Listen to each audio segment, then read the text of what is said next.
there is evidence of dinosaurs in the interior of British Columbia, so it is possible that Okanagan Lake, which is a post-glacier lake formed about 10,000 years ago from the melting of massive ice masses, could be home to a lake monster. Ogopogo is said to be the oldest resident of Okanagan Lake. Scientists believe he could be a giant sea serpent or some sort of aquatic dinosaur left over from the Ice Age. Ogopogo is a lake monster said to inhabit Okanagan Lake in British Columbia, Canada. Some scholars have charted the entity's development from First Nations folklore. Natives regarded the Ogopogo, which they called the Naitaka, as an evil supernatural entity with great power and ill intent. Naitaka has various translations, such as water demon, water god, or sacred creature of the water. Naitaka demanded a live sacrifice for safe crossing of the lake. For hundreds of years, First Nations would sacrifice small animals before entering the water. Oral traditions often described visiting Chief Timbasket, who rejected the required sacrifice, denying the existence of the demon. Upon entering the lake on a canoe with his family, Naitaka whipped up the surface of the lake with his long tail, and the canoe and its occupants were sucked to the bottom of the lake. As to the exact date and time when this incident happened, I am not sure, but it must be around 20 years ago when I moved to the Okanagan and started to fish for kokanee. Of course, I had not expected to meet up with something that I heard of only by hearsay, but I was very much surprised to see the Ogopogo from such close range. One thing for sure, it did not resemble what I'd been led to believe. That it was long and something like a serpent became very obvious to me at such close range as I saw it. I was keeping my mind on fishing and also making sure that I was not getting into the way of a fellow fisherman. When I saw something approaching me quite a long way off, I was wide awake. There was no one else in sight. It left a big swell behind it and was mostly submerged. It was not a boat or submarine. What surprised me the most was that it kept approaching my boat. By this time, I had shut off the motor and was reeling in the fishing line. What seemed so unusual was that it kept right beside my boat. It was something I had never seen before from such close range. There was no snorting noise or unusual activity, but all at once, it submerged very suddenly. Since it was less than 10 feet away, it did make quite a commotion. I had to really hang on to both sides of the boat to steady it, but it had gone down and I did not see it again in the vicinity. The Ogopogo had left me completely and I was not harmed. I do remember some markings along its back.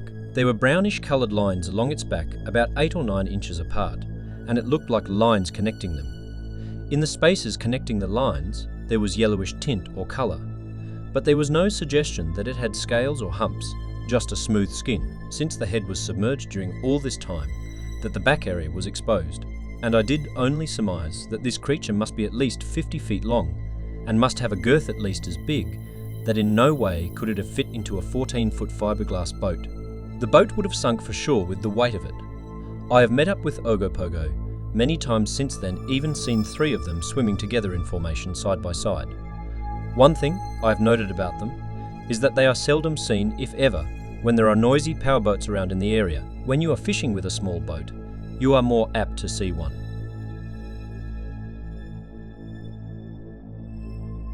It was right around regatta time, July 24th, 1981. Around 1 p.m., we were in a rented ski boat and were running on the west side of the lake in the vicinity of Peachland, just a bit northwest of the tip of Rattlesnake Island. A water skier had just passed us going fast in the opposite direction to us when suddenly a creature surfaced directly in front of us facing a northeasterly direction. We saw no head, just a body, my thoughts being that the head might be laying flat just below the surface.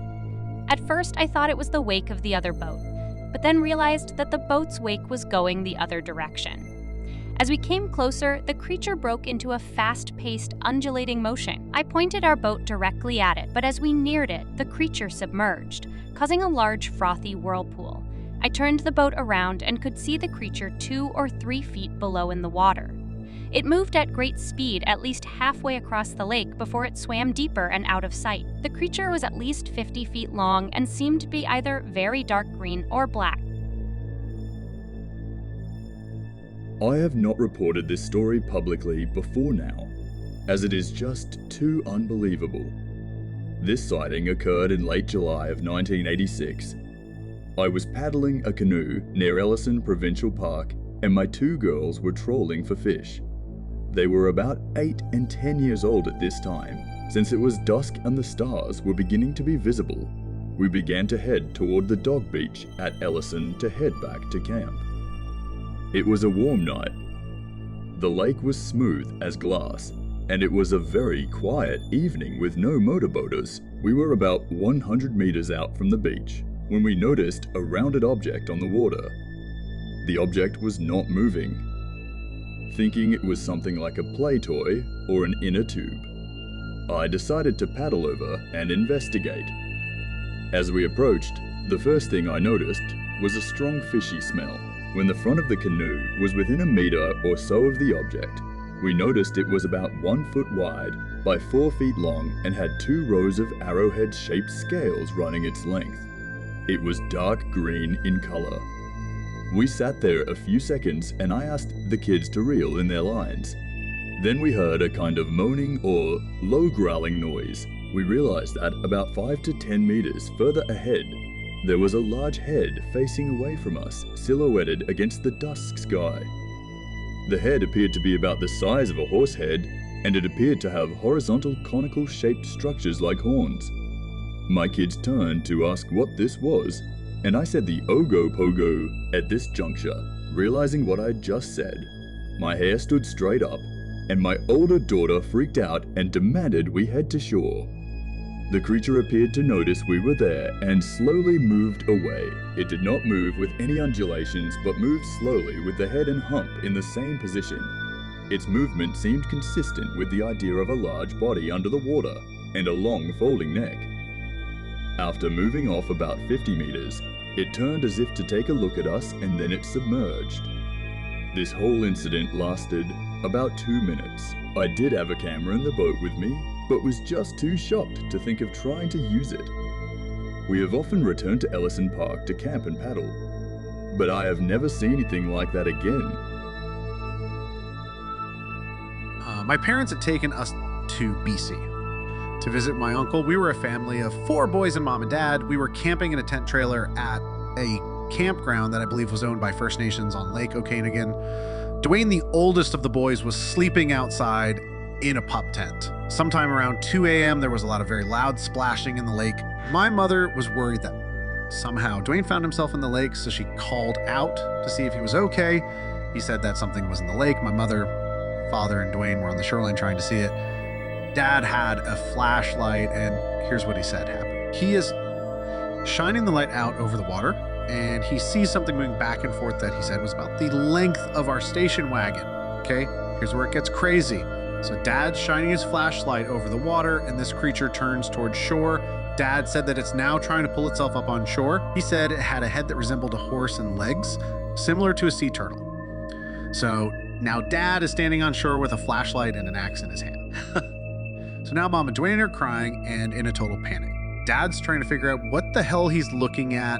Finally, Mom pulls him away and they pack up all us boys, and we drove about an hour to my uncle's place in Kamloops. I'm English but holidayed in Kelowna for 2 weeks in April 2011. We stayed at a holiday apartment right by Okanagan Lake in East Kelowna, pretty much opposite Bear Creek Park. Every day we walked by the lake on the way to the city centre. We were delighted to see beavers and ospreys. I used to joke with my kids that we'd seen everything bar Ogopogo. To be honest, we thought it a tourist gimmick, 2 days before we left Canada. We walked into town to get info on real estate as we're currently hoping to move to work and live in Kelowna, not far from the marina where the water plane is moored. I saw from the corner of my eye a large commotion out on the lake. You could hear the water splashing too. Something very large was staying in the same spot but appeared to be rolling and splashing about. You could see the water foaming. It looked dark in color, about 20 foot or more in length, I'd say. By this time, my wife and older boys were watching too. We thought it gone, but then a few seconds later, we suddenly saw 2 to 3 humps like big tractor tires appear much closer to the shore. We watched in utter amazement as these humps made off at great speed out toward the bridge. If I'd run next to it, I'd never have kept up. Eventually we lost sight and then carried on our walk. I couldn't stop talking about it because it didn't seem right. something that big being out in the lake. My wife, if she hadn't known it was a freshwater lake, would tell you it looked like a whale. That's how the humps looked and moved. We've stayed by Loch Ness twice and visited the monster exhibitions there and are aware of all the scientific explanations for sightings, but I'm telling you now what we saw was a very large animal. No doubt at all. What I don't know. But I know certainly not a fish. At the time, right nearby, some workers were laying down bricks on the ground, but they didn't seem to notice a thing. I'm also gutted as it was the only time we didn't carry our camera, but if I'm honest, I would have been too stunned to have taken pictures. Ogopogo is protected by federal law under the Fisheries Act. No one shall hunt or kill marine animals by any means of rocket, explosive materials, or explosive projectiles or shells. Ogopogo is specifically protected under provincial law under the Wildlife Act. To capture Ogopogo legally, you would need a permit from the Department of Fisheries. It is very doubtful a permit would be issued. The local government had offered $2 million to any person finding definitive evidence of Ogopogo's existence. This offer expired in 2001. Fisheries may have stated the fine for killing Ogopogo would exceed the offer of $2 million.